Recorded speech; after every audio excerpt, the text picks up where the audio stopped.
I am your host, the invalid, marvelous Mike Dudley. Followed as always by my co-host, cohort, and youngest brother, MD3 Marcus Dudley checking out on you. What is going on out there in podcast land? Thank you for joining us. We are broadcasting live from the What You Been Watching studios right here on the south side of Tallahassee in the shadows of Doak Campbell Stadium or Bragg Memorial. You take your pick. You know what it is, though. How are you, though, my brother? I thought you were going to go with the injured marvelous Mike Duds. Yeah, I said invalid, you know. Oh. I don't know what that word means. It means injured. Oh, okay. See? Learned something new today on the What You Been Watching podcast. Welcome to What You Been Grammar with... Yeah, how you been SAT wording. Anyways, though, man, other than that, what's been going on, dude? Oh, man, just been working. I've been on a real good movie kick lately. Been catching up on a lot of classics, a lot of stuff that I hadn't even thought about in years. If only you had a platform where you could go spew your thoughts personally about those. Before we do that, though, let me go ahead and get these plugs out the way. We want to give a big shout out to Kesta for the song, the intro music that we have here on It's Always Bright, I believe is the name. It's Always Bright. Always Bright? Okay. I was thinking It's Always Sunny in Philadelphia. Bright, sunny, whatever.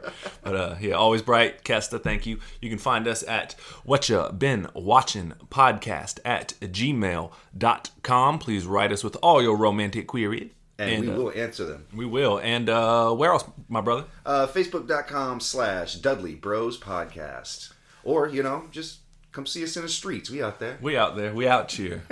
You can find us at weoutcheer.com. Oh, and also shout out to MK Dudley Art for the graphics and designs. Who, by the way, knocked it out of the park. Yeah, he did. On the tournament bracket. The bracketology. The We Don't Respect You as an Audience cash grab sequelization bracket. I think he was definitely more comfortable this go around. I think the first one he wasn't real sure what the format was, and then we didn't know what the format was. In all fairness, well, true. We still don't. But I think even more like we have spottily reoccurring segments. Whatever. Anyways, go ahead. We have real sponsors. We do. Yeah. No, I just mean that I think when we asked him to do it, he thought it was going to be more like inside the actor's studio and less like. It's definitely the latter of the two. Yeah. No, he's funny though, man. He drops like really deep cuts knowledge on some shit that like only he would know. Like he really takes the time to invest in like creature designs. And when he hit us with the David Mack reference for not Falcon and Winter Soldier, but Winter Soldier. For the Winter Soldier sequel, like he'll bring up some deep cuts, and so it's always fun to listen to because he doesn't usually talk like that in like real conversation sometimes. Yeah, and so to give him once again a platform for him to spew some nonsense where it's appreciated, it's pretty funny to watch him slide into that sometimes. Yeah, but that's why I love the collaborative effort because I mean like we get different perspectives on like shit that like I would have never looked that up. I would have never looked into it, but to have someone come in and be like, that's what it is, Or like have him be a homer for the Muppets, which like our whole childhood, like who didn't like the Muppets, but it's something that's truly found his heart in his adult life where he's just like, these fucking Muppet movies. They speak to me. Yeah, and he was saying, am I a man or am I a Muppet? Exactly. Am I a Muppet of a man? That song won an Oscar, by the way. I know. It's crazy. The guy from Flight Over the Conchords. Brit. Oh, man. So, with that all being said, the $1 million question, the reason why everyone tuned in is not for this next question, Michael. I think we should go ahead and reveal the secret. We have done the work for y'all. We have fallen on the sword. This is the long-awaited, much-debated, Grammy-nominated, anticipated, whatever else. This is the It's Pat episode. Michael and I watched It's Pat, and we're going to save that because it's called a teaser. But just know that you have tuned in to the right episode because I know you people, the legions, have been just clamoring for the idea of some It's Pat. It's long overdue. We were supposed to do it, I think, back in February. But we had some shit going on. We did have some shit going on. We had some plans. And we also, speaking of the bracketology, before we move on to everything else we've, the $1 million question, big shout out to, drum roll please, Dustin Blackstock. He is the bracket winner. Hell yeah, man. Of the millions of entries submitted. Of all the entries, his was the most correct. Yeah, he actually did get the final one right, though. He did. He didn't get to Empire correctly, but he got the Empire winning it all. So, yeah.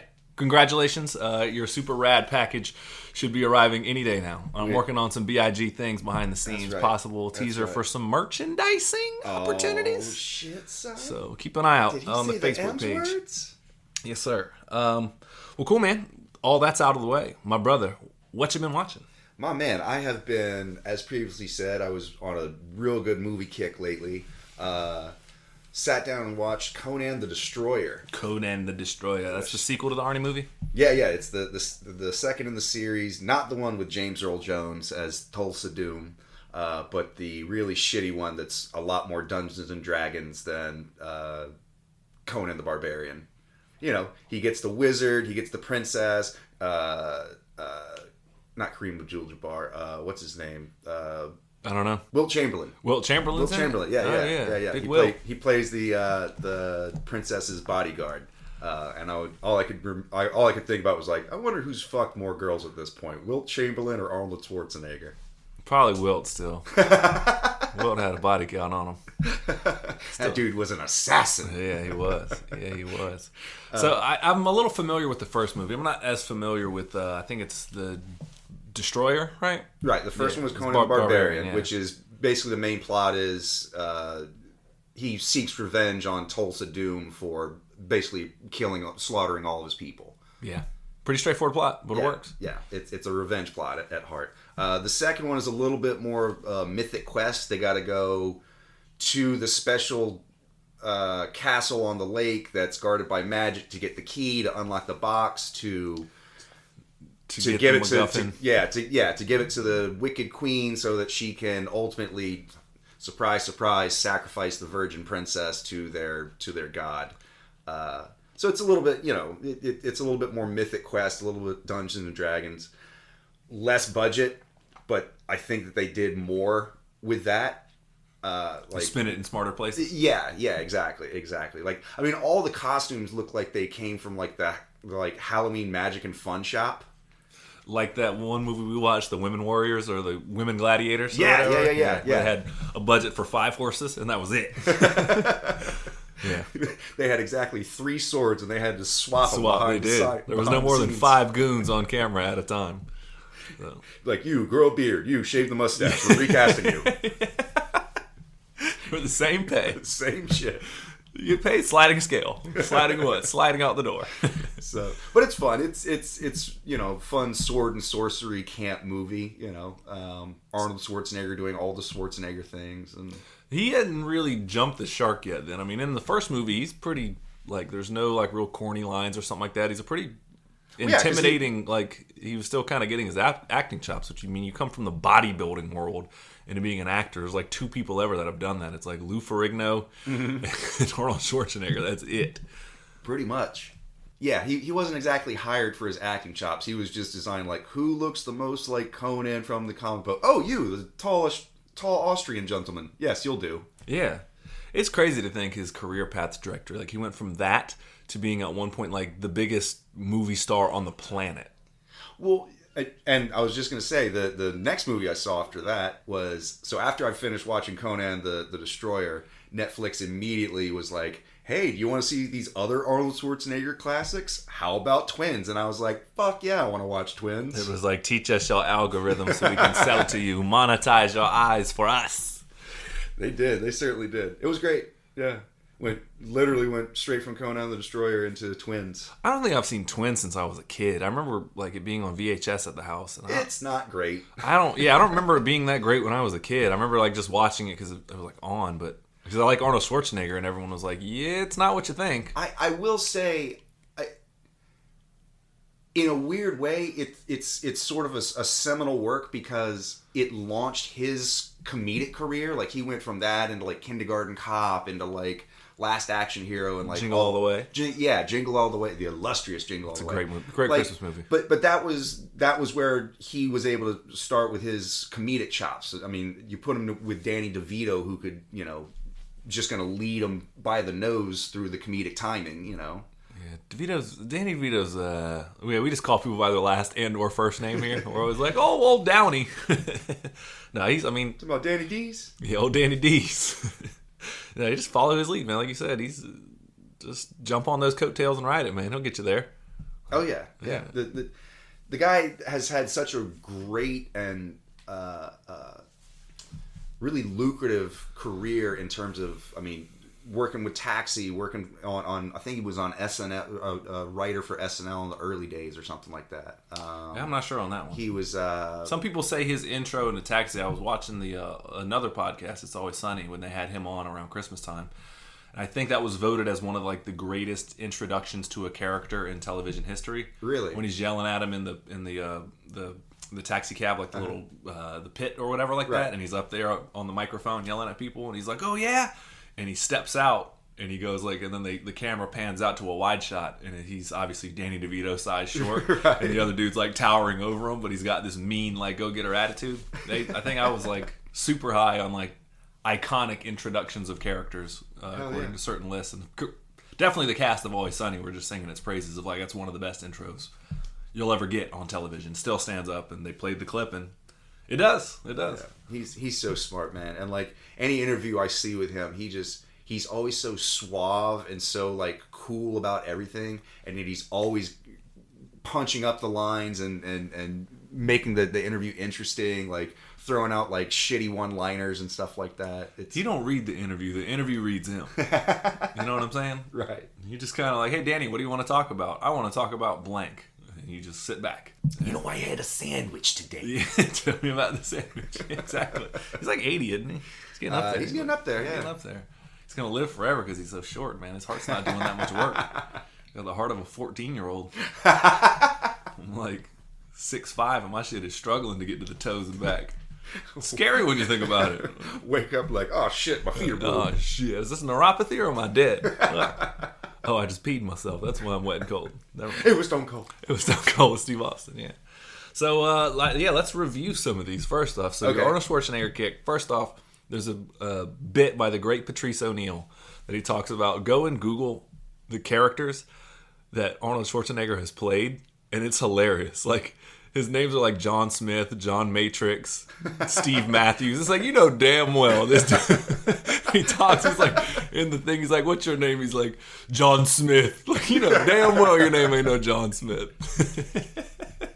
Yeah, go Google the names of his characters. There ain't a single umlaut in that name. Fuck you. Yeah. But Patrice O'Neill, rest in peace, brought that to our attention. Now every time I like have a little moment, just Google his character names, and that shit is hilarious. Like, you know damn well the second you go to a job interview, your ass is lying like a motherfucker. Oh man, but he's Arnie, man. Whatever. My name is Matthew Humphreys. Yeah, you know damn well it's an American name. From born in Kansas. Cheeseburgers. Like, no, you know damn well. I graduated from the University of Iowa. Yeah. No, you goddamn. No, you know damn well you did. Shut up. Your lying ass. Can you cast this any better? Write a different name. Oh man. Gunter something. Gunter. That's what your name is, Gunter. My name is Helmut Smith. Yeah, exactly. Oh, funny shit, man. Yeah. Google his name though; it's fucking great. You'll see what we're talking about though. They're just common American names. It's terribly miscast. But again, not familiar with the first of really. I haven't seen Twins in forever, and I don't think I've seen The Destroyer of Conan in a fucking long time. So what are you reviewing? I'm gonna give Conan the Destroyer. I'm gonna give it 11. Y'all could have seen how animated he was on that one. Oh my goodness. Oh damn. Sorry. That hurt. Yeah, no, it's a good one. I understand exactly what you're going for his review. You give him one. That's like the equivalent of him spazzing out with his eyes popping out at the end of Total Recall. That's right. That was the parallel for those that don't know. Well, cool. So Arnold Schwarzenegger kick. What else you been watching, my dude? Oh, I watched the Spike Lee movie Inside Man. Oh yeah, Clive Owen and Denzel Washington, yeah. Jodie Foster. Who else is in that? Christopher Plummer. Yeah, it's enough. I can think. I can see his name. What's his name? I'm gonna butcher his name. Chiwetel Ejiofor. Oh yeah, Mordo. Baron Mordo. Thank you. Yeah, I don't know how to say his name either. And he was also the assassin in Serenity. Yes, he was. Yeah. Yes, he was. He's also in Children of Men. Yes. Yeah, that's the first time I saw him. Yeah, that guy, Baron Mordo. Right. Baron Mordo, the Marvel Cinematic Universe. Now, what'd you think? I like that movie, man. Inside Man. I really like it. As far as like a really tight intrigue bank heist movie, it's got a lot to offer. I mean, like it moves at a pretty brisk pace. I mean, like they rob the bank within the first 4 minutes of the movie, and then from there it never really settles down. It just keeps going at a steady pace the whole time. So I think it's only like 2 hours 15 minutes, and so you're in and out of there. And yeah, I think it might be the least Spike Lee movie. I would agree with that. Either that, or even Old Boy has some of his flavors, but yeah, that might be the least Spike Lee movie of all. Which, I mean, it's not a bad thing. It's definitely more akin to like maybe a Michael Mann film or something like that. Yeah. It's a more of a studio thing, but like, I mean, yeah. But there's it's still a good. It's not a shot at him. It's just he has a certain signature style. Sure. Like, you're gonna get the tracking shot. There's certain writing and certain zoom ups that he does where he like zooms in on. Those are in there. They're still in there, but like it's a little more removed from his typical deal. But he's really versatile, man. He's a really talented dude. Yeah, not that he needs our fucking approval, right. But you got it there, Spike. It's like, thanks, white kids. Yeah, thanks, white kids. I didn't fucking write none of this shit for you. But no, seeing how the heist unfolds and like the audience learning really the whodunit of it all, because the whole point of the heist is keep the hostages moving, keep the gunmen intermingling with the hostages so that nobody can ever tell who's what and who's really where. It is a bit of a mystery in the midst of all the But even still, that he does editing choices where he'll show one of the gunmen without their mask off, doing obviously interacting with the Clive Owen character, who's says from the very beginning, I am the bank robber, basically. Yeah. So interacting with them, and then they'll immediately cut to them doing the interview, and the robber is just playing it, like telling lies and just playing it off as if like why he couldn't be a suspect, or like anything that he says now eliminates someone else as a suspect. So it's this really great chess game of constantly moving pieces and cat and mouse trying to outdo each other. Denzel Washington plays the hostage negotiator. And, this is his, like, big shot to finally make senior detective or whatever, so... Yeah. Also, I thought the movie The Negotiator, starring Sam Samuel Jackson. Very similar. Very similar. No, it is good. One of my favorite scenes, I think somebody has a phone, if I recall correctly, and there was, like, a whole no phone policy, and then the phone rings, and it's a Kanye West, the Gold Digging song. Song. And they kicked the shit out of that dude, man. Yeah, basically Clive Owen, when he takes over the bank, demands everybody turn in their cell phone. He puts them all in a big bag, and the bank manager says, well, I left my phone at home. And he goes, you're bullshitting me. So then he goes through all the phones, and he starts cycling through. Like, this is back in the flip phone days. Yeah. So he starts cycling through, looking for his name, whatever, finds the name on the phone, calls it, and then, of course, his phone rings from his office, and he's just like, hey, don't worry about it. Come here, let me just talk to you real quick. They go in the office, close the door, and then it's just silhouette madness of, like, him pounding the fuck out of him, just stomping the concrete out of him. Yeah, no, it's a terrific ass beating. One for the books up there with Ethan Hawke in Training Day, where he has to throw himself on a moving car just to hopefully have a chance to catch this guy. Yeah, that's a tough one to watch. It's another great movie. Why are we not watching that? Yeah, we could talk. I saw a Terry Crews interview where he was in Training Day and he worked for free, and then the director Antoine Fuqua liked him so much he kept bringing him back. He's like, we're going to find something for you to do every day. Help launch his career, man. So be that guy. Be a part of the solution. But we're not talking Training Day. That's a whole different conversation. But no, I do like that movie, man. I mean, it's Clive Owen. It's weird. Like he's kind of had a. I mean, he's a star, obviously, but like he's never had that one that I can't think of that you're like, oh, it propelled him into like mega stardom. He's just been in a lot of cool shit. Yeah, I mean, he was in like even like Shoot 'Em Up. Yeah, Shoot 'Em Up's a great movie. Children of Men. Children of Men is a great movie, but it wasn't a blockbuster thing. He did the King Arthur bit. He was in Sin City. That's right. Badass in Sin City. That's right. Yeah. But Marv stole all that. So Mickey Rourke as Marv was the king of that show. Well, yeah. I mean, he was the Val Kilmer of that. He was, yeah. But I mean, again, like you look at Clive Owen's career, I can't think of one single movie where I would be like, yeah, I wouldn't have done that one. Yeah, even like the romantic comedies and stuff. You're like, you got to do one, man. Sure. Like, you got to have one for the book. So. Hey, man, American women love a hot dude with a British accent. So. Yeah. It's with Jude Law, the Jude Law effect. Yeah, but no, Clive Owen, he's been doing this previously known as the Hugh Grant effect. Yeah, the Hugh Grant effect. Yeah, Hugh Grant though, man, he was. You could tell he was like. I don't think he was acting as far as he was actually just kind of a grimy dude, and then like all that shit came out about him just like harassing people and like kind of being a playboy, and it's like art imitating life, or I don't know how much he was really stretching to maybe, and he kind of had that like cheeky, which is just natural for an Englishman, I think, that kind of embraced that. Being like the whole gentleman cheeky kind of like sure you don't punch down at people, but you know whatever. So, but he had a body count on him in the movies and in real life. So, well, now Clive Owen's the man though. To pivot back to him, and I do like Inside Man. I haven't seen it in a long time. You want to go back and watch it though, because I forgot. It's definitely worth it, man. It's like I said, it's got all the star power that you want. I mean, Jodie Foster, Christopher Plummer, all those cats, but. It's also really, really well shot. It's really competently shot. Like there's no wasted momentum in the movie. Like even in the slow parts, they need that slow part to build to something else. So, when you slow it down in a movie like that, you slow it down to raise the stakes. Right. That's what like John Wick does. A lot of movies will be like, all right, we're gonna slow it down, one, to give you a break so you can appreciate it again more, and also it's like you need to build the stakes for something to come. Of like, oh, we have to elevate the emotion behind it so that way the action can match it. Of like, oh, now he's fighting for, now the bad guy has his daughter, so he has personal stake in the game. He's going to blow up the building, but his daughter's a hostage too, so you got to build that shit in there. And this movie does a really good job of that, and I think that's kind of clutch in movies like that, is that at some point you need to just tell the audience very directly, very plainly, here's where we are. Like, here's what's at stake. Like you just got to reiterate what's at stake so that they can keep up, and not to like punch down to them or like treat them like they're dumb, but just no.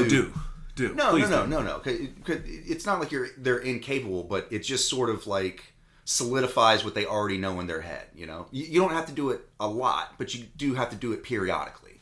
No, I got you. I mean. People get lost. That's how people get lost, Right. Like The Departed, if you're not paying very close attention, is that way. Like prime example. I've told the story of one of my friends. He was like, I liked that movie, but I forgot which white boy I was rooting for. They both looked the exact same. They both were talking the exact same. They both mannerisms were the same at certain points. So I just forgot which white boy was which and for what reason. It's just fucking hilarious to me. Right. But yeah. Great example of that. Of just like at some point you need somebody to sit down and be like, all right, children, here's where we are. Here's where we are again before we get into the third and final act. Here's what we've been. Here's what we've lost. Here's what we're fighting for. So yeah, but that's a good taut. I hate that word taut, but I just used it. Tight. Just say tight. Tight. Just tight. But it's a good thriller, that movie. I like a good whoddunit too, man. Yeah. So what do you rate it? Inside Man. Official. I can't chime in. I'm gonna give it 14 days in a cell, but not necessarily a prison. Oh, I see what you did there. It's called a callback. Mm-hmm. Good call. Or a reference, whatever. I don't know, it's something. I see on my notes here we have a Thing remake. Is this a Fantastic Four thing? No. This would be the John Carpenter's Thing. The prequel reboot. Oh, the one I've seen part of? Yes. Again? Yeah. So in the original Thing, they MacReady and his crew all go to the Norwegian outpost, and they're seeing burned bodies. I thought it was Antarctic. They are. It is in Antarctica, but the scientific crew, the nationality of the outpost is Norwegian. Okay, something. One of those. Yeah. Denmarkians. Yeah. Right. So they talk like this. Pork. So when they go to investigate the outpost, they're seeing mangled bodies and everything's been burned down, and just that's where they find find out about the spaceship and all that. So this movie is the story of the Norwegian outpost and everything that went wrong there. Oh, so I thought it was the same like setup. I thought it was just a true remake. This is kind of like a prequel kind of thing. It's the prequel, right? This movie, like you remember that in the first movie, it opens. Nope. Okay, no, that's right. You've never seen it. That's right. No, go ahead though. So the first movie opens with a dog being chased by men in a helicopter trying to shoot it down. This movie ends with that scene. Oh yeah. Okay. So now I got it. It's kind of like Rogue One I got it. episode 4. I got it. Yeah. No, I'm with you. All right. Yeah. So what are the differences? Obviously, I didn't even know it was a different story. I thought that it was like a true remake. This is like a prequelized. Yes. Why did they call it The Thing then? I guess. I don't know why.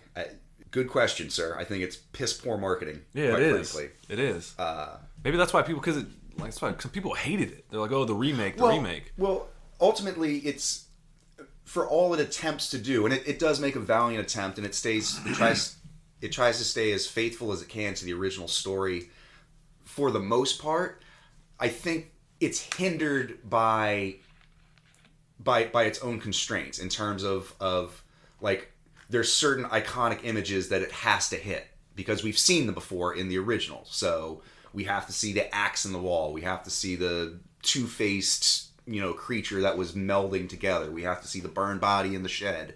We have to see, So it's a little bit like the Solo movie. Like you're certain things that are going to come. Right. Like he's going to do the Kessel Run. He's going to find Chewie. He's going to, whatever.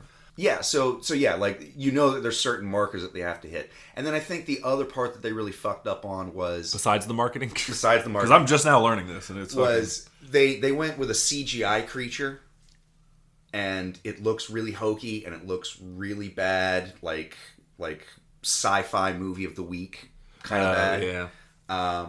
Whereas in the original, it was all animatronics and it was all very clever editing to try and hide like less is more kind of thing. Exactly. And in this, like they're just like full alien, and it looks like this Akira, like monstrosity, this Cronenberg body horror thing just creeping down the hall. But you see it, and it doesn't look great, and it's sort of a letdown in terms of like, oh well, that doesn't look scary at all. It just looks goofy, Yeah, putting a face on the evil sometimes kind of takes away from it a little bit. A little bit. Like, once you pull off Vader's helmet and see that he's just a craggedy old man, then it's sort of like, oh, now I'm sad. Yeah. See, do they do in this movie? Do they do the little blood test thing too, where if you put like the copper wire? Because no, so they don't see. Again, my very sparse understanding of it in the original, I thought it was a true remake. And I remember somebody was telling me, this guy, shout out to Chris, was telling me, he's like, they just hit the same beats over and over again, but it doesn't work. So I didn't know. That's why I guess I thought it was the same They movie. do try to hit the same beats, but unfortunately, the whole reason why the first movie worked was because you had never seen something like that before. Right. I mean, obviously, it's already a remake of a 1950s movie and a remake of a 1920s serial. But nobody watched those. But at that point, I mean, that's so generationally gone that, like, it's conceivable, like, you might not have ever seen something like that.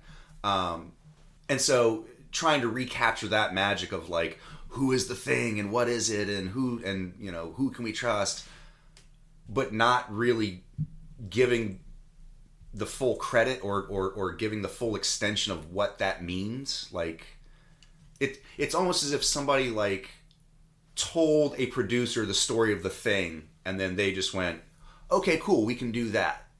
As opposed to sitting down and watching The Thing and understanding why all the intricate moving parts work the way that they do. I gotcha.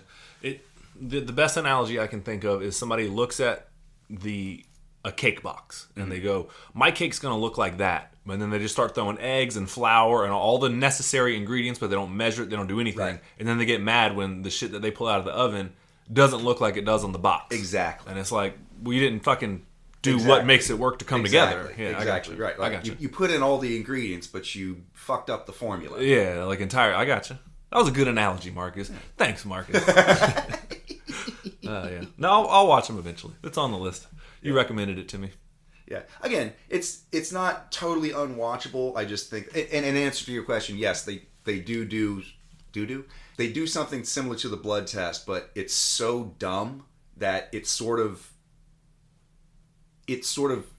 eradicates all the good that they had done in previous movie. Like, so instead of doing the blood test, they're just like, oh, the thing can't replicate metal, so I'm just going to check everybody for fillings, and if you don't have a filling, then obviously you're the thing. And it's like, what if I take care of my teeth? That's literally what one of the characters said. He says, so I'm going to get murdered because I believe in dental hygiene? Like, that's fucked. But, like, in the original Thing, the only way that you could tell, like, was by doing a blood test. You, like, it didn't react, it reacted poorly to heat, and so why wouldn't you just, I don't know. It was already there. Like, just fucking do it. Yeah.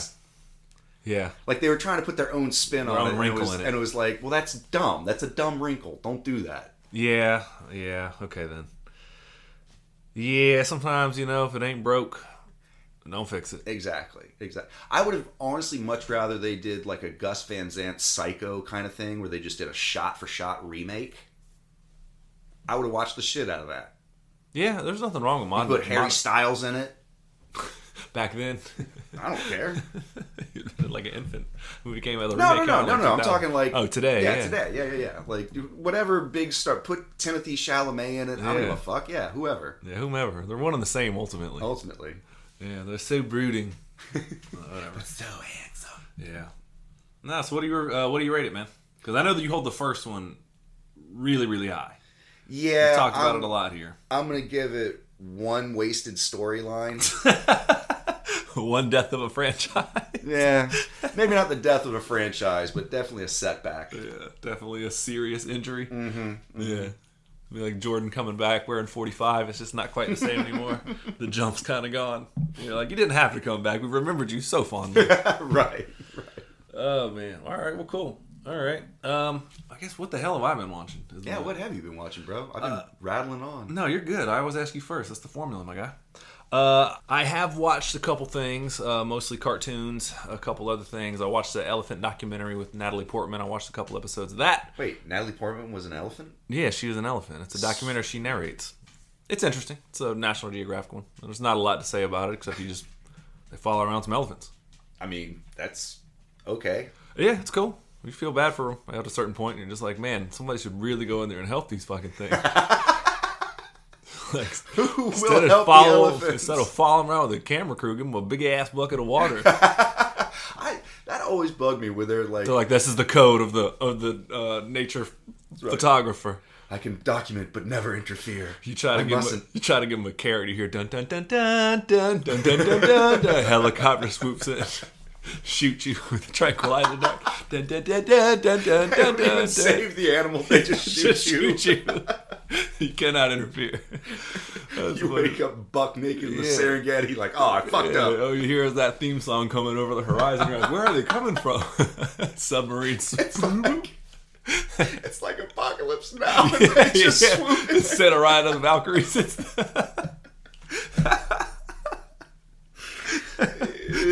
Running down cameramen, they're sprinting like dog food over their shoulder, trying to feed the hungry wolves and shit. Oh man! Fucking Richard Attenborough come at you like T-1000. Attenborough himself steps out of the narrator booth. Just start talking you down. Somehow a different camera crew like just pops up. Like a Kenyan runner. Yeah. He's like, why do you think I speak so slowly? I've been being preserved all these years. One must preserve one's strength. Yeah, he just straight hawks a motherfucker down. That was a good bit. I'm proud of ourselves for that. See, I've been watching a little bit of that. Watching a little bit of Celebrity Jeopardy, which makes me feel smart. Good. Okay. Yeah, I'm not good at regular Jeopardy. Though every once in a while they hit me with one category I can fucking crush. Yeah. You and Pops are pretty good at it. You and Father X are pretty good at it. Jeopardy. I mean, you know, motherfucker reads a couple books, you know. Yeah, y'all just think you're smart. That's what the issue is. And I don't pretend to know shit. But I did watch John Wick 4. I talked about that, but I'm not going to talk about that yet because I want you to truly watch it, and then I can... I will. I've talked about it a lot, but I'd like to hear your thoughts on it, so I'll spare y'all some Johnny Wick 4 talk. But at the cost of sparing you John Wick 4, I am going to talk about a movie that I mentioned about 2 weeks ago, or 2 podcasts ago. I watched the Super Mario Brothers movie. Oh, hell yeah. Dude, First off, this movie's making all the fucking money. Like, if you have money, it's gonna get yours too. Trust me. Apparently, it's the revitalization of theaters. Between this and John Wick. Yeah. Theaters are back in a big bad way, man. I mean, Avatar helped. I mean, it's been coming back slowly, but people are coming out in droves, man. But Avatar didn't do nearly as much as people thought it was going to do. They thought it was going to be $1 billion. It did pretty well.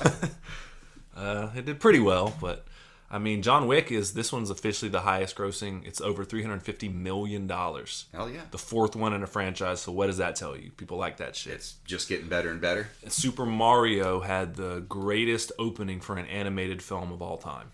That's pretty good. Fucking crazy amounts of money. I mean, especially over like some of the Disney movies and Pixar movies. Frozen 2 still is the highest grossing, per our trivia. Frozen 2 is still the highest grossing animated film of all time. It's my School of Hard Knocks office right there. I hate that category. Yeah, I love that category.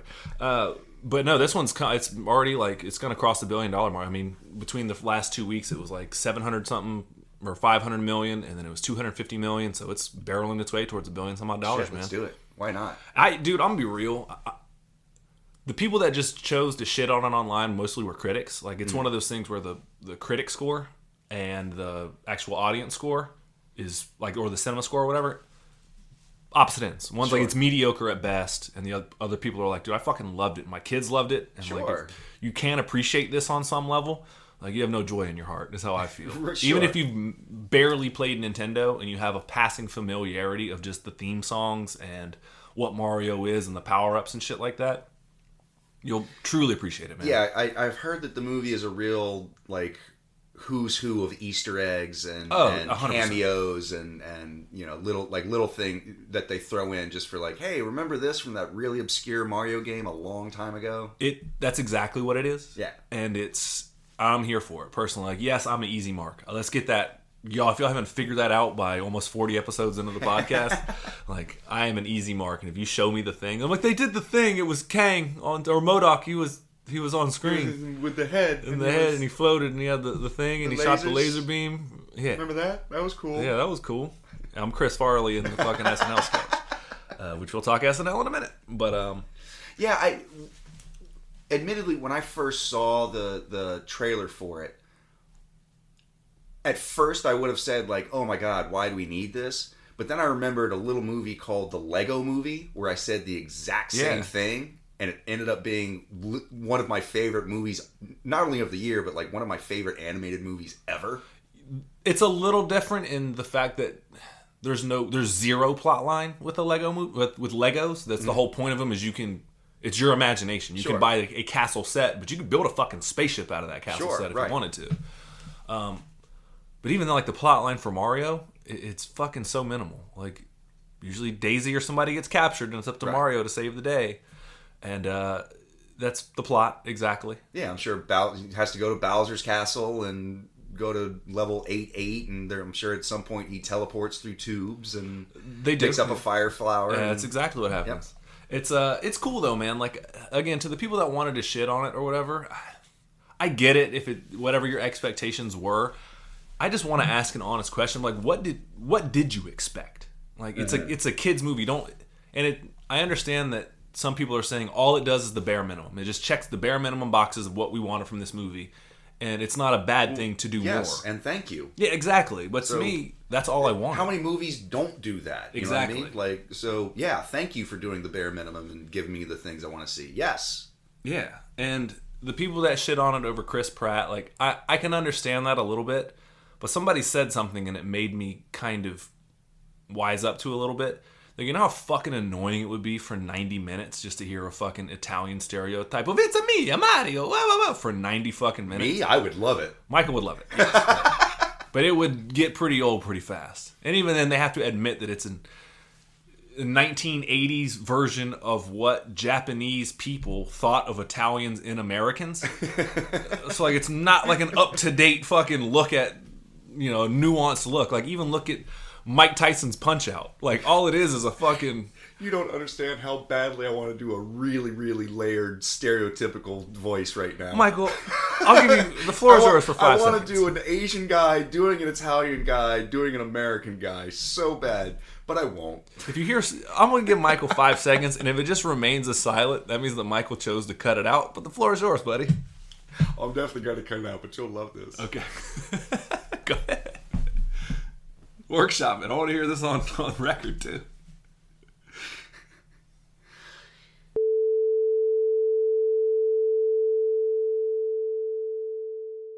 That's so stupid. I'm proud of that work. Yeah, this is pretty good, but it's pretty stupid, too. Oh, is it on It's me? recording. Yeah. Okay. That means Michael didn't have the courage to do it. But even like It's pretty funny, though. Yeah. But even then, like I said, go look at like Mike Tyson's Punch-Out. And it's fucking, like, that's why cartoons back in the day, they don't have time to, like, granted, some cartoons are just fucking racist, and, like, Mike Tyson's Punch-Out is just pretty fucking racist. They don't have a time to sit there and tell a nuanced story of cultural diversity and differences. Right. So, like, we're gonna throw an Indian dude in there who has something about a tiger, and he disappears because of his turban. Like, sure, why not? Sure. Like, we're gonna get an Italian dude in there named Don Flamenco, and he's gonna come out there with a rose in his, or a Spaniard named Don Flamenco, and he's gonna come out there with a rose in his mouth, and he's a matador. Like, the Pakistan or Istanbul is the guy's name. You know, it's like, so it's all kind of racist, anyways. And so if you just had Chris Pratt doing shitty Italian voice, it would be even worse than if he just did his own thing. I really do believe that in my heart of hearts. But I will say this: whatever your thoughts on it were, it works. He does a good job. He does a good job of Mario, and it's the little things like the wahoos and all that.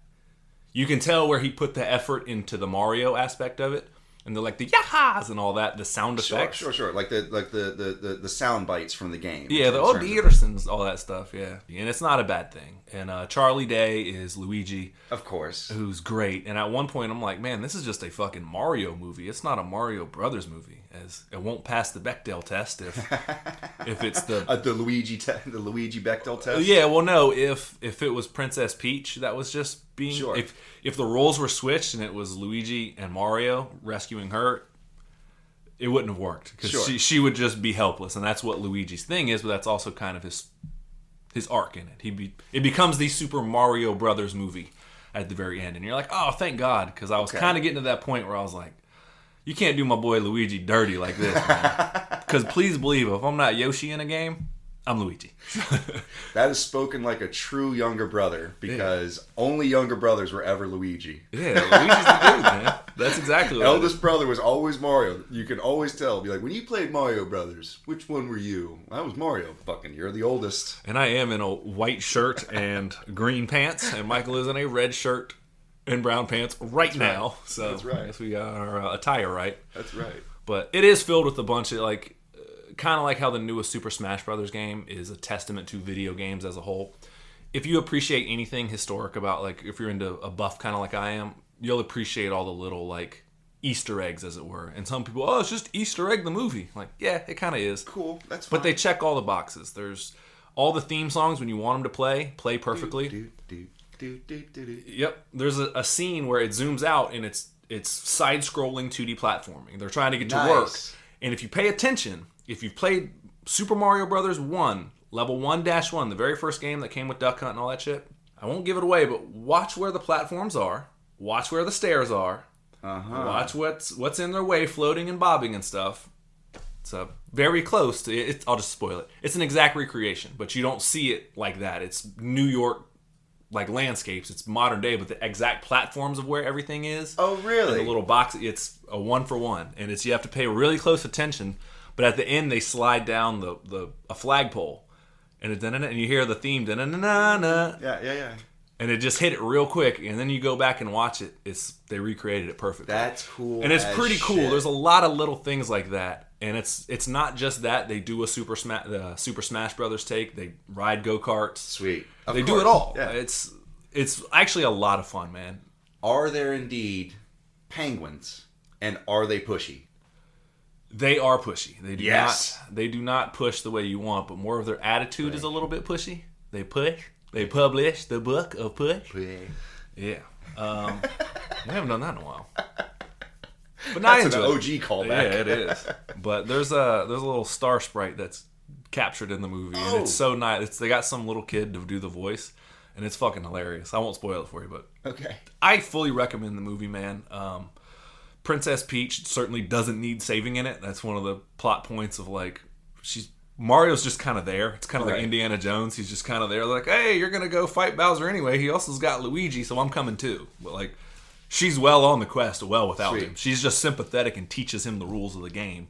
Kind of has a little Rocky montage for him. So, but it was a lot of fun, man. It's 92 minutes including the credits. Oh, that's good. So you're like in and out. You got everything you want. It's like, hey, here's Mario rolled in cotton candy. Go have fun. And it's a kids movie. I wouldn't say that's a great pitch. I wouldn't say it's like Shrek in the sense of like, hey, there's jokes for adults too. There's not. There's references that you can appreciate as a Mario historian or somebody who's played it their whole life. But they're not doing the like innuendo jokes Nope. to like pass over the kids' heads or whatever. Nope. Okay. Kids movie. But again, enjoy the shit out of it, man. Sure, I actually fully recommend it to anybody.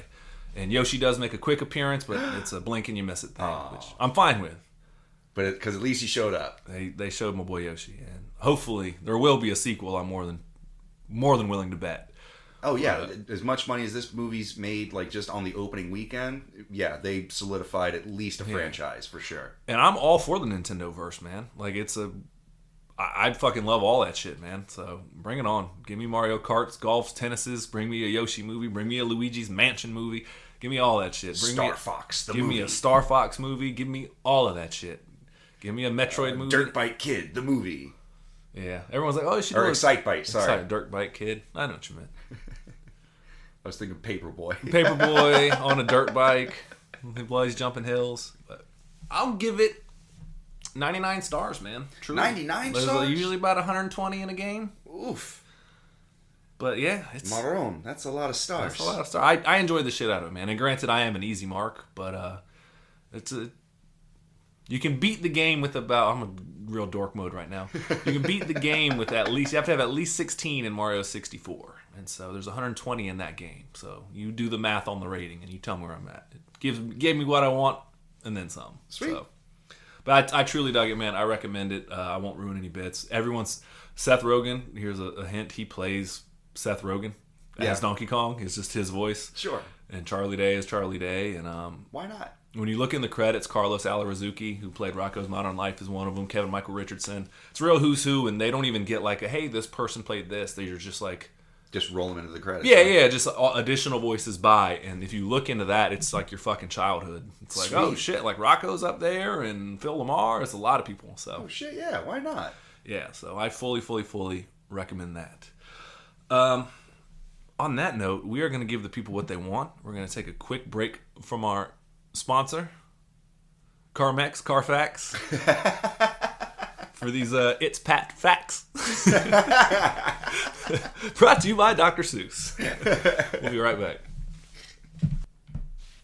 And we're back from our sponsor, Jack Black's Fax Wax. I don't know. You'll see why, because we're going to get into a bunch of It's Pat's Facts that I also wanted to give, because I forgot to, Jack Black a shout out as Bowser. He fucking steals the show, and I'm sure you've probably all heard the Peaches song by now. But he's going to win an Oscar. He better. Mm-hmm. I'm all for it, man. Jables, be a fucking great thing, man. But no, he steals the show as Bowser. Like his voice is fucking metal when you really listen to it. It's a metal voice, man. It's badass.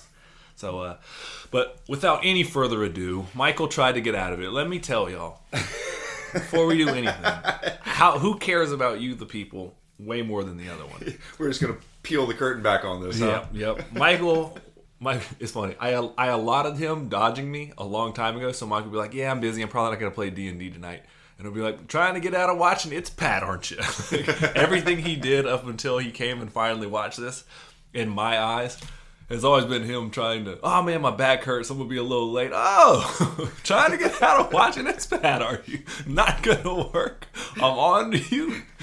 And I've seen the gamut in the game you're trying to play, and I'm not going to play. Marcus, I have cancer. Oh! I'm getting out of It's Pat. Sounds like you got some time in the hospital, man. You might have bring the It's Pat DVD to you.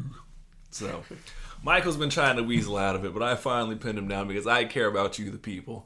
And we did watch It's Pat. We did.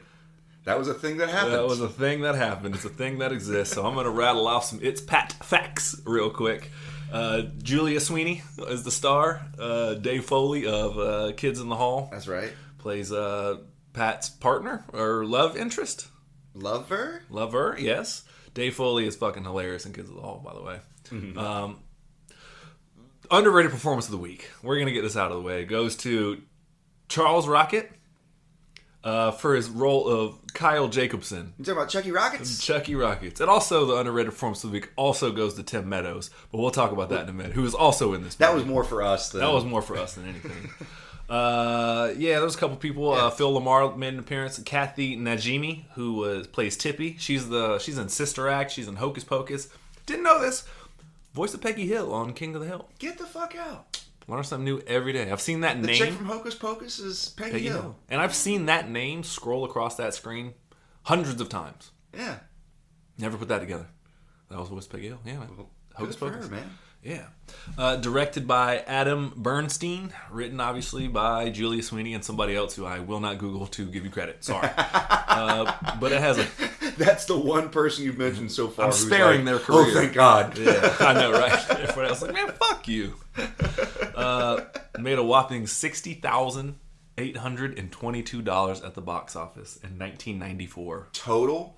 60,000. $60,822. Bro, that means that, like, they gave away tickets and, like, they still couldn't get people to show up. Yeah. I don't know what they spend in market. I mean, the movie can't be called a success at those numbers. Like, if I can pay for that movie in 2 years and I don't make that much. If I can put this movie on layaway. Yeah, the gross, for real. That's not a good thing. So, yeah. 0%, a whopping 0% on Rotten Tomatoes and a 28% audience score, who, I'm going to be honest, a solid 18% of those people are just being cheeky and are like, either like it because it's so bad it's good, which, by the way, it's not. Or they're just internet trolls trying to just be like, oh, I actually liked it, and they're just trying to be like contrarians and be like, oh no, I really liked it actually, I really did. No, you didn't. It's okay to just either like the things that are popular or just dislike the things that suck. You know what I mean? You know what, man? I gotta admit, as bad as I thought it was gonna be, it wasn't nearly as bad as I thought it was going to be. Yeah.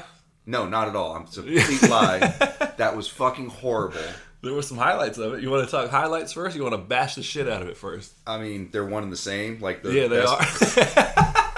The things that you're going to rip it apart for are also the things you somewhat enjoyed. I mean, it was the only thing that kept me entertained was just watching how big of a train wreck this movie was. I was like, it can't get worse. Oh, wow, it gets worse. Oh. All right, well, fuck it. Let's see how deep this hole goes. Let's fucking figure it out. You're like, oh, Kathy Griffin is the neighbor. Not only is Kathy Griffin the neighbor, but she plays Kathy Griffin. But she plays the hot neighbor. Yeah. And I'm like, really? Of all the people in Hollywood you could have found, all the B-list celebrities, you got Kathy Griffin to be the hot neighbor? And that's not to cast aspersions on Kathy Griffin. I'm sure she's a perfectly lovely person. Just not physically in the face. She's a B-rated fucking Joan, whatever her name is. Joan Rivers? Joan Rivers, yeah. So, just a quick backstory of... At least Joan Rivers did anal. Probably talk about it too, yeah. She was a killer though, man. Yeah, she was. So those who are just now tuning in, for all the new fans, Michael and I did a deep dive on some Saturday Night Live films, and we're talking about the pantheon of why the Ladies Man isn't top tier. Night at the Roxbury, Coneheads, Wayne's World. Yeah. And the question was, where do we rank Ladies Man? Why is it not as top tier as Wayne's World, which is some people would say is the best, or the Tommy Boys of the world? And then Michael didn't know that there was an It's Pat the movie starring Julia Sweeney or whatever. He's like, you got to be fucking kidding me. So yeah, you just started reading off like, oh, there was a Stuart Smalley. I was like, I vaguely remember that. Stuart Saves His Family. Yeah. And then you were like, It's Pat, and I was like, there was an It's Pat? Like the androgyny, who knows if it's a boy or a girl? Like, man, I'm just Pat. I'm just Pete. You hear that voice throughout the whole movie. Yeah. That's the drinking game, is watch It's Pat, and every time Julia Sweeney, like, mumbles and sticks out her tongue, just, like, take a shot. Shoulders. Yeah, Jesus. You will die. Yeah, you will die. Yeah, the movie is 88 minutes long, and you will die. I think it's 78 minutes long. It's not. It didn't even get to the whole, like, even this one joke premise, we've milked for everything it's worth. They got about 70 more minutes out of that than they needed. Yeah, it should have stayed a Saturday Night Live sketch. Yeah. And yeah, it's fucking terrible. So for those of us wondering how we got here, that was the path. Is we were talking about that, and then I forced Michael to watch it, and he said, "I'm not going to," and I said, "Yes, you are, Michael. The people want to know our thoughts on It's Pat." He had his way with me. I did. So ultimately, the plot is exactly what you think. It's Pat can't find Pat's self. Right. And so Pat starts trying all these other jobs and can't seem to find a role for Pat. I don't know how to say this for her. It's just, for Pat. It's going to be so difficult to not assigning to pronouns out of being a dick, but no. Pat flips from job to job, and that's pretty much the premise. And then at some point, David Foley comes in as Chris, who is also equally as androgynous. Right. And they become lovers in the first, like, it's pretty quick in the movie. Yeah, first like 15, 20 minutes. Yeah, that's the culmination of the first act, basically. Yeah, and then Pat just can't hold down a job and is constantly drifting from, mailman to, what was it, like set security guard to whatever the fucking. There's like 8, and they're all terrible, and all the premises. Working in retail, working in like all this stuff, and so Pat doesn't know who Pat is and is on this journey of self-discovery, but then the B plot of the entire movie becomes the A plot. Is nobody knows who Pat, like what the gender of Pat is, and everybody is sort of just like annoyed. But okay, we got to start at the beginning. Hold on. Kathy, we got to start at the beginning. This is because Kathy Najimy plays my favorite character in the whole thing. Where Pat, she runs like a little shop or whatever, like a little CVS, a pharmacy or something like that. And I guess it's in the neighborhood that Pat lives in. Yeah, corner bodega, whatever, beauty supply store, whatever. Yeah, she's in it for 2 scenes, and Pat runs in and is like, "I need to get a sexual or pleasure lubricant." And she's like, "Are you gonna?" And it's, "Oh, for my eye drops. My eyes are so dry all the time. I need to get condoms. Is what I call plastic bags." And it's like, and she goes on. She does that for like 3 more things, where it's like hinting at what's going to be the sex. I need to get deodorant, and then it's like, I like the non-gendered or whatever it is, whatever. Right. Yeah. So, and Kathy Najimy in like after about 3 or 4 of those happens, she just puts all her shit in a bag and it's just like, get out, go, leave my store. I've had enough of your shtick, enough of your fucking slapstick nonsense. And she's just like, well, I haven't even paid yet. She's like, it's fine, just leave, just get out. And she embodies what you feel as the audience. Just like, if this person came into my life, you'd just be like, nope, don't got time for this. I don't have time for this. I'll be as nice as I can, but I am secretly looking for a way out of this conversation as quickly as fucking possible. And that's kind of the problem with, like, your main protagonist is about as unlikable as you can get. Like, not only just because of the whole androgyny thing and, like, how weak that premise is. Oh God, yes. But just like Pat, like, is just an annoying person. Like Pat, I almost said he she. Yeah, I don't. Pat, yeah. Pat shows up at the neighbor's house, at Kathy Griffin's house, and just kicks the door. Just kicks the door in. Kathy Griffin's in the towel, like, "Hey, I was just getting out of the shower and painting my nails. I was getting ready to go to bed." And Pat's like, "Wow, I understand that. I need a hard day after. I need to relax after a hard day as well." And then just plops down on the couch and starts launching into a story. And you're like, "Yo, get the fuck out." It's not even about I give a fuck what's between your pants. I just want you out of my house. Just leave. Just no. I don't want to talk to you. Yeah, it's pretty. Let me tell you about my day. And the jokes that she does are so bad. She's like, "Oh, I noticed your," and like her reasons for going in the house for Kathy Griffin. They're like, "Oh, I noticed your VCR is still stuck on 12. I can fix that for you." And she's like, "Yeah, come back when it's more convenient for me." well, what about when it's convenient for me? I'm like, that's the joke. That silence that I just saw in Michael's face, that was the joke. And then that lingers for like 3 seconds. And then Kathy Griffin's like, okay, thanks, Pat, bye. Yeah. Like, the scene transitions are so bad. They're like, okay, let's go do that. And then they literally like, bibbidi bobbidi bibbidi off. Like, it happens like every scene transition is like that. They're like, okay. And it ends on that. And then they're like, let's go. Okay, let's go. And it's like fucking spoon feeding you scene. It's so bad. The only person that fucking saves this movie is Tim Meadows. Because he's a Hall of Famer. There's 2, actually. There's 2, but the other one is Charles Rocket, he plays the main guy in Dumb and Dumber. He's the main bad guy in Dumb and Dumber at the end who pulls a gun. He's like, what if he shot me in the head here? Like, right. That guy. Right. That's Charles Rocket, who has a great Which name. is his 2 claims to fame, is It's Pat and the one bad guy who had one scene in Dumb and Dumber. Yeah. He's been in some other thing. He was in Wings, but if you see his face, you'll be like, oh, I've definitely seen him in some other stuff. But yeah, he's 80s famous. Yeah. He's in Earth Girls Are Easy, a couple other things. But he, at some point after Pat gets set up, so he plays the new neighbor that moves into the apartment across the little quadruplex, the quadruplex from Pat. And upon meeting Pat, is instantaneously enamored / obsessed, and in a weird psychosexual, but also like serial killer way. Yeah. I must understand Pat to understand myself. That's I think is one of the lines. Am I gay? Yeah. And so this whole time, Pat has been writing Pat's secret, her thoughts in a diary. Pat's thoughts in a diary. And so this is going to be This is so tough. This is just bad talking about it. We're doing this for y'all, remember. If you understand the struggle that we're having right now to lay out this bullshit plot and be respectful of pronouns and like character arcs and the artists themselves to a certain extent. Oh God. It's tough. But I'm getting flashbacks. Ultimately, there's a diary that Pat keeps on Pat's keyboard. All right, not keyboard. See, I can't even fucking think of it. A laptop. And there's this.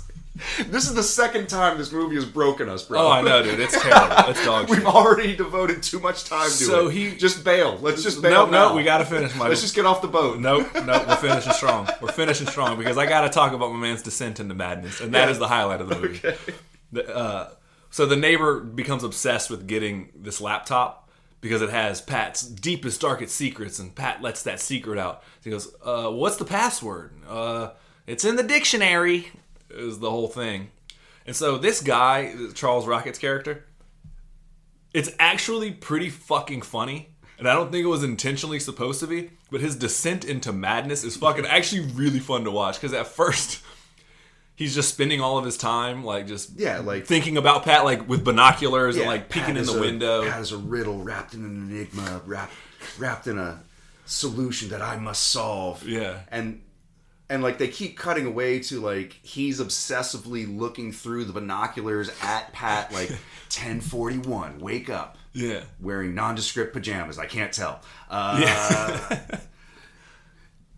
You know, like kicks the door in on him. Pat using the bathroom, trying to figure out what's going on. Right. Like he sees Pat standing up at the toilet and like hears the sound of urination because he bugged Pat's apartment, and he's like, 9:14 a.m. confirmation, we have urination, and like grabs his whole like JVC 1990s camera, like box camera, and storms over to Pat's apartment, kicks open the door, and it's just Pat pouring out orange juice, and it's just like, you never can tell when the orange juice is gonna go bad, man. You're like, why did we just waste another 4 minutes on this bullshit setup? And why are we wasting your time as an audience? Because we love you, and also we don't respect you as an audience. But also, I want you to understand our pain. No, truly. I just need to strike out in the darkness randomly and just hit something. Watching Michael watch this movie was fucking a lot of fun. A lot of fun. And I gotta give you credit. You only took one break, and you almost didn't come back from it. He was like, I gotta vape. I gotta do something. I was like, no, you're coming back to finish. Don't worry. Do you know how close I was just bailing? Just I know. sprinting That's why I into went the woods? outside. That's why I went outside to Like, supervise. I wonder if I can ride one of them goats. Yep. Just storm out of here. But no, man, my man's descent into madness. Eventually, it's just that, and then eventually his wife gets upset, and his wife leaves him because she comes home and she finds this joke is actually pretty funny. Just crudely, like outside of the frame of their wedding photo, just Pat's face taped over the bride, like not even underneath the frame, not even behind the glass, on top of the frame, like just scotch taped over. It's just Pat's face over his wife's fucking head. Face. Eventually, he's like just descends fully. He starts into dressing up like Pat, like going to the same store, like wearing a wig and stuff. And Pat's like, "You look real fashionable." He's like, "Oh yeah, I'm just trying something new." Yeah, just trying something new. He gets a little Pat marionette doll to help him break in the laptop with it. He's like, "Yes, Pat, I agree fully." But even then, when Pat said it's in the dictionary, I looked at you and I said, "That motherfucker is going to literally pick up a dictionary off of his shelf, open to page 1 and go, page 1, aardvark, page 2. Like, and then that's going to be the running back. And literally the very next joke was he goes, it's in the dictionary. Cut to pulling off a dictionary, opening up, page 1, aardvark.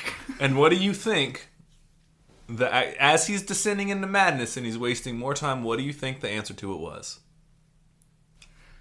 The very last word in the dictionary, like zyganthemum or something like that. Something dumb. Yeah. Just to show, but I thought at least to make it interesting, he was going to go through it, the entire dictionary, and go, well, what the hell? Pat said it was in the dictionary. And then put in it's in the dictionary. And then that was going to be the password. Like, oh, okay. No. Which would have made the joke at least worthwhile, because at least then they extended it beyond the expectations of what you had done. Like, you had already in your mind set up, oh, it's in the dictionary. He's going to go through every word in the dictionary. But to take the extra step and go, oh no, it's actually in the dictionary. They couldn't be fucking bothered with it. They couldn't worry. It's the laziest shit ever. Oh. So yeah, that goes on for 78 minutes. But I did want to give a shout out to Charles Rocket, because he eventually... he goes to trying to just spy on Pat, to trying to romance Pat, to trying to full on seduce Pat. like essay, like Pat. Oh, some chloroform. Yeah, like to eventually like wanting to serial kill Pat, to wanting to like wear Pat as a lampshade. Like, and it's like it gets really dark really quickly, and it's actually pretty fucking funny because he commits to the bit at a certain point. I think that they meet in the Hall of Mirrors, and like you don't expect it at all, but he just rounds the corner and he's fully dressed as Pat with like the stupid. It's like a joke you didn't really see coming, but it's like it's just him cosplaying as Pat, and they do the entire like Enter the Dragon bit in the Hall of Mirrors. Oh man. But if I am you, then who are you? I don't know. And what am I? Yeah. And Ween is in it, this band that my friend Drew used to like a lot and would play for him, but they picked like the worst Ween songs ever to play in the... And they don't come across as good guys. Like, they just use Pat. Yeah, the whole point is like, hey, look at the freak. Like, they treat Pat like a circus sideshow, like a carnival act. And then as soon as Pat's like, hey, so are we gonna go on tour? What's that? Yeah. And they're like, oh no, that was we just wanted you for that one night so we could sell some tickets. And I'm like, why would you set your band up to like be really shitty on stage and play a horrible song, but also like, wow, these guys are dicks. Like, what manager talked you into this was a good idea? Trust me, guys, it's gonna change your career. Yeah, it's gonna do this is gonna do what Ozzy Osbourne did for Wayne's World. Like, no, motherfucker, not at all. You are not Ozzy Osbourne. Yeah, it's terrible. And again, I'm not too familiar with their music, but if that was your first introduction to them, you would never, ever, ever want to. They pick two of the worst possible songs. They don't set the mood for like the nightclub that they're in or anything. They come out and play some like gumdrop lollipop bullshit, and you're like, what the fuck? Like, we're just two white guys with guitars. Two white guys. Even Weezer was like, these guys are fucking dorks. I just love the idea of Rivers Cuomo calling him the F word. Yeah. Like, These fucking guys. Oh, man. But yeah, so we did that for y'all, the people. Tim Meadows does make an appearance as a radio host, because Pat eventually gets a job taking calls, like not even gets a job, like goes crashes through a studio, takes Kathy Griffin's job. Pretty much. Yeah. Kathy Griffin goes to take a bathroom break, and then Pat just starts flipping switches, like, "Nah, who are you?" And being just an asshole, being like, "I'm dying of cancer." Like, well, we all gotta go one day. It hangs up. It's like. And Tim Meadows delivers, and I don't think it was written as a joke in the script, but Tim Meadows is so naturally funny. I'm going to butcher it because I'm not him. But she's like, so you want me to, so you want me to just take a call answering all these nut jobs? Yes, these nut jobs are the exact type of people that actually call talk show radio.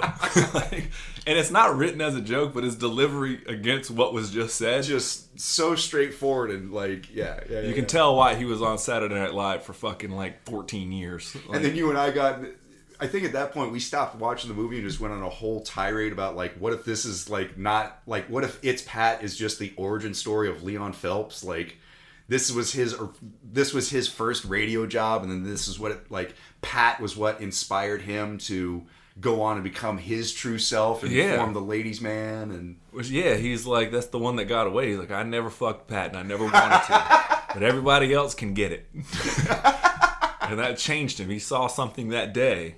His little Grinch Wang grew three sizes that day. So yeah, Michael and I were joking about that. That was actually the origin story of the ladies' man, which we enjoyed, but that was a joke for fucking two people. Yeah, we got about 10 minutes worth of laughs out of it, which is about 10 minutes worth of the only laughs we got out of the entire movie. Yeah, and it was mostly us just riffing. So I will say the only other thing I enjoyed in the movie is watching Charlie Rocket's descent into madness. Like, it really is captivating. At some point, he becomes the Val Kilmer of the entire movie. He does. Like, I don't give a fuck about Pat. I don't give a fuck about Kathy Griffin or anybody else in this entire movie. I just want to see how far he's gonna go and how committed he is to the bit. He got really into it. He took it by the end to a really dark place when he was like frothing at the camera. It was just like, to be Pat is to understand Pat.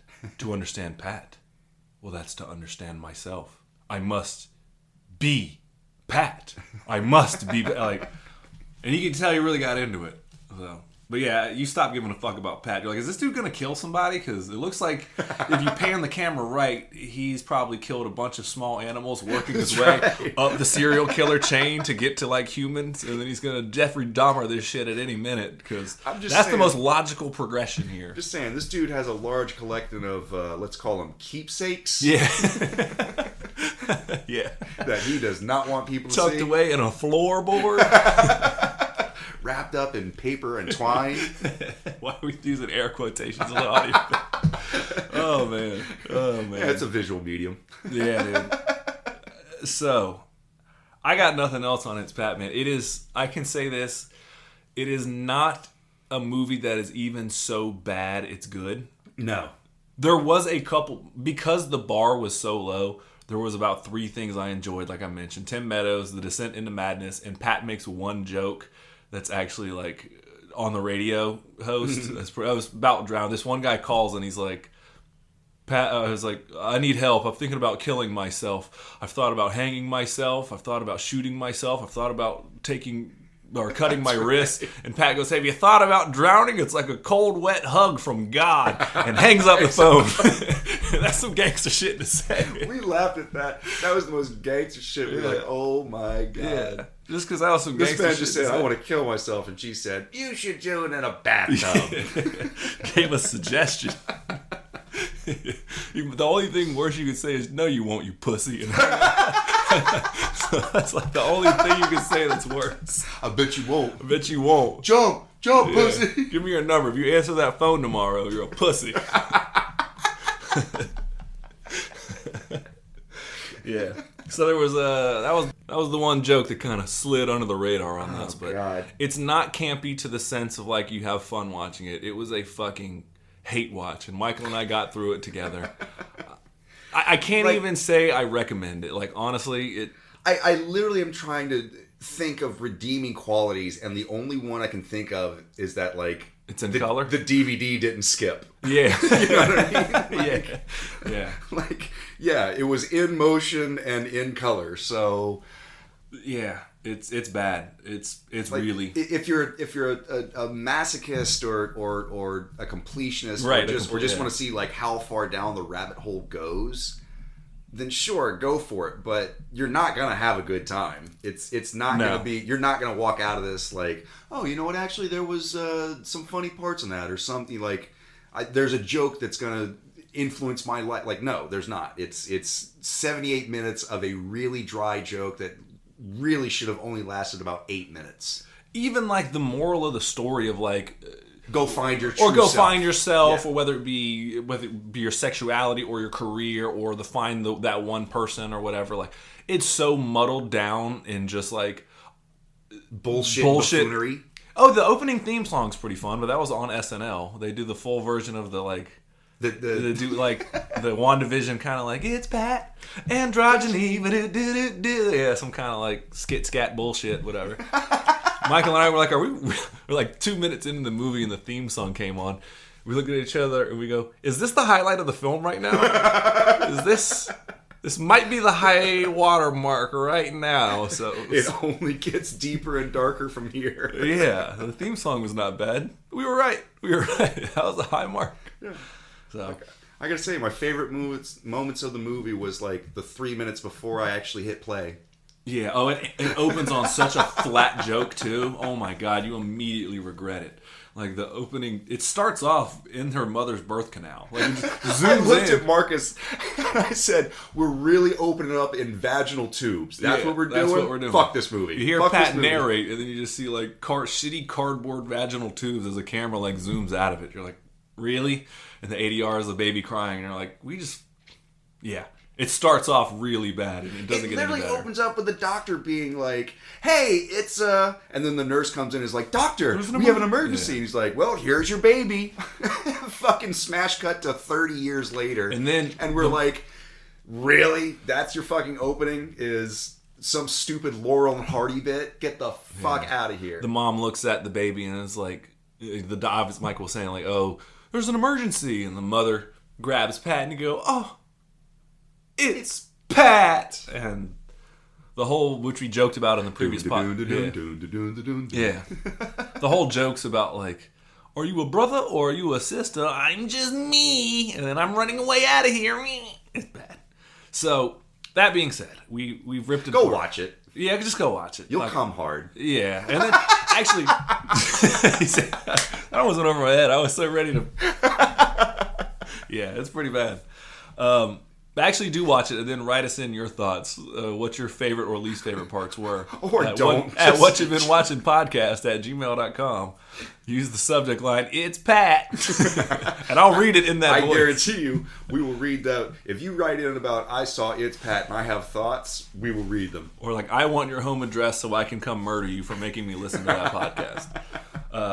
But no, my question to you is, though, with a 0% Rotten Tomato score and a 28% audience score, we've seen some bad movies in our life. And I don't mean like, oh, so bad they're good. Where does this rank among the worst films you've ever seen?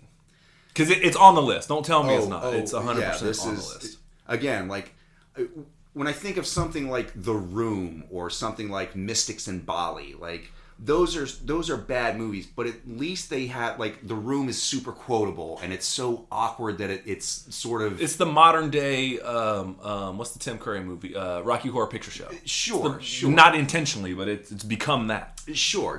In terms of it's so bad that it goes all the way around and becomes entertaining again, just because like it can't get much worse. Whereas this is the exact opposite of that.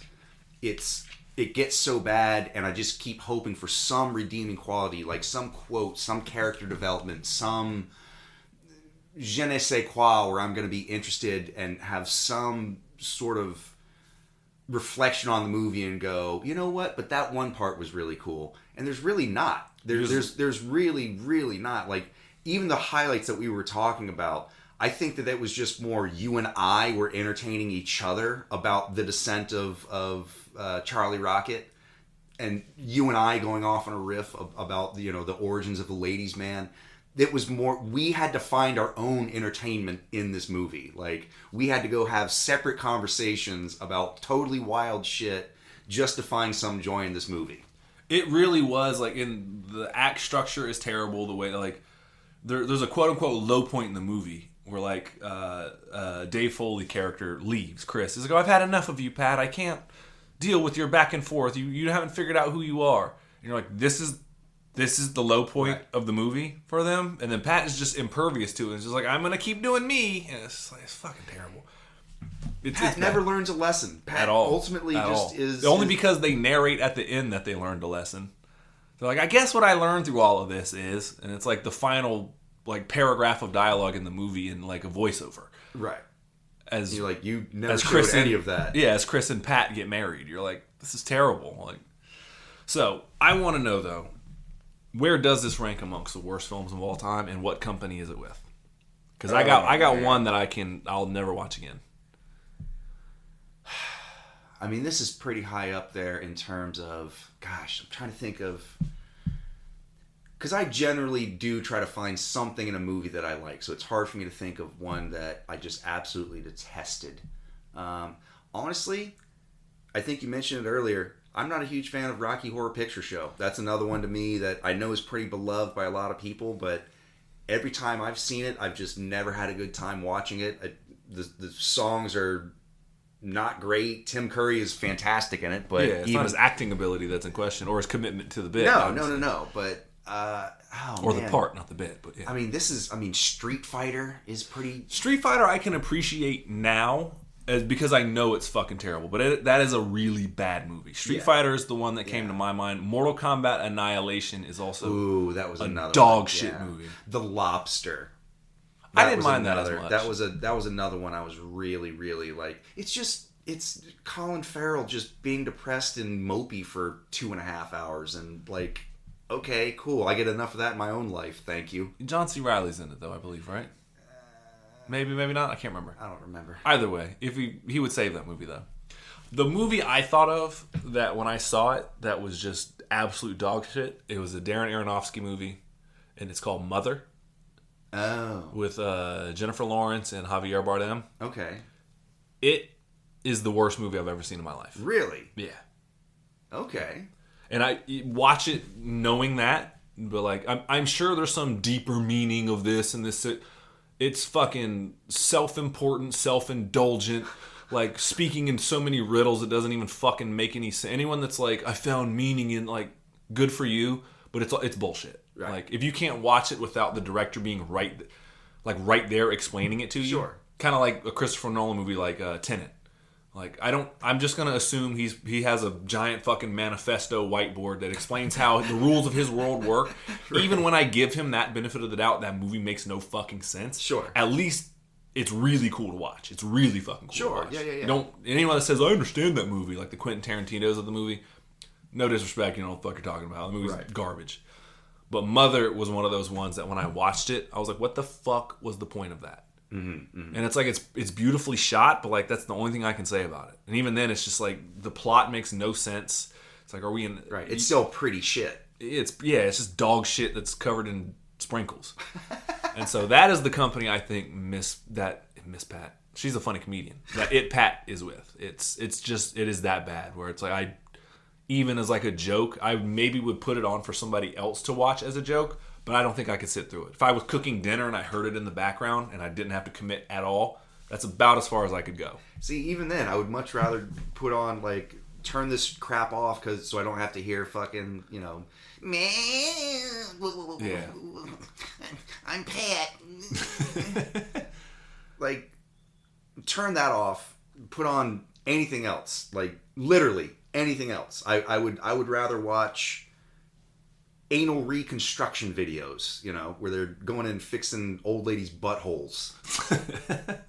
At least you learn something scientifically of the process. Cool, why not? It's oddly specific there, Michael. But hey. So I guess is this what you think the worst movie of all time is? Because even like Rocky Horror has its place. To me, Mother, it's between this and Mother. Maybe not of all time, just because I mean, at the very least, this was made on a big enough budget to where it looks competently shot. You know, like, yeah, that's a movie that qualifies. Competently shot is, yes. You know, so maybe not the worst of all time in terms of character interaction and how devoted I am to like caring about what happens in the movie. It might be the worst movie of all time. I literally was looking at you all the time being like, I just don't give a fuck anymore. I don't care. I don't care anymore. I don't want to know whether it's a boy or a girl or what job they end up. I don't care. I just want this to end. The movie is like 78 minutes long, and how many times did I look at you and go, how much longer? How much more is in this movie? And I kept lying going like, oh, we're almost there. We're almost there. And then you just straight up... We're on the home stretch. Yeah, you were like, dude, we can't check because we're just going to be disappointed. It's not going to be deep enough into the movie that either one of us is going to be satisfied. Like, no matter what the time is, like, if there's 5 minutes left, it's going to be like, fuck, there's 5 minutes left in this? It's going to be a long 5 minutes. Right. Yeah. Yeah, it's pretty bad. I can't recommend it, but, you know, if you're a completionist, whatever, do your thing. Write us, please, on Facebook. We'll put a post out, when this comes out, as to what you think the worst movie is that you've ever seen. Let's see. I would rank this movie... You know all the torture stuff that Wu-Tang goes into at the beginning of the Method Man song? Talking about your nuts. Just your nuts on a spike stressor and then bang them shits with a spike bat. Sew your asshole shut and keep feeding you and feeding you? No, I've never heard it. Okay. I would say go do all that instead of watch this movie. That's my ranking. I give it one Wu-Tang intro, but like take it literally. I'm not going to be able to top that. I got nothing. Yeah. The funny part to me, though, Michael, is just my own... This is why I appreciate this movie, and this is what you didn't know, is every time I thought about this movie, I was really starting to laugh. One, it's become a McRib sandwich to me, but not even like on that level. The funny part to me was... I always joke with you, and it's actually a solid point I have about time is the most finite resource that we have on the planet. Of like, you know, that's why I try to respect people's time of being punctual and this and that and the third. Of like, there's nothing you can do, no matter money, no anything that will give you the seconds of that clock on that day back. And I just wasted 78 minutes of your life that you are fucking never getting back. No matter how many nice movies I take you to, no many fucking popcorns we buy each other, them shits are dead, Michael. And that is the part that brings me joy, personally. As your younger brother, I can finally say, I got your bitch ass. For all those times you held me underwater just a little too long. Fuck you then. I got you from beyond the grave. You ain't never gonna get me back. That's the part that brings me the most joy. And I've been waiting a long time for this whole long time. Long time for this shit right here. So I see you've opted for violence now. Yep. And so it has begun. You ain't never getting the that great shit. wasting. The great wasting. You ain't never getting that time back. There ain't shit you can do in this life, the next. That Gregorian calendar kept on spinning, and you wasted 78 of that shit watching It's Pat the movie because I bullied you into it. I put it as a veil. Because I bullied you into I put it as a veil of us doing it for the people. No. It's vengeance, Michael. It is mine. I'm going to leave you that movie in my will. So now every time I die, you'll be all sad. You'll be like, oh, at least he left me. Oh, not even a good movie. Got you from beyond the grave, motherfucker. Oh, man. On that note, I got nothing else. Fuck. I'm done. So in summary, go watch the Mario movie and John Wick 4.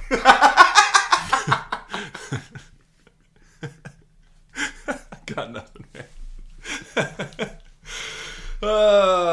MD3 signing out, man. I don't know. Unless you got something. Mike D. Oh, just saying. You know what the slogan is. Go watch It's Pat with someone you despise.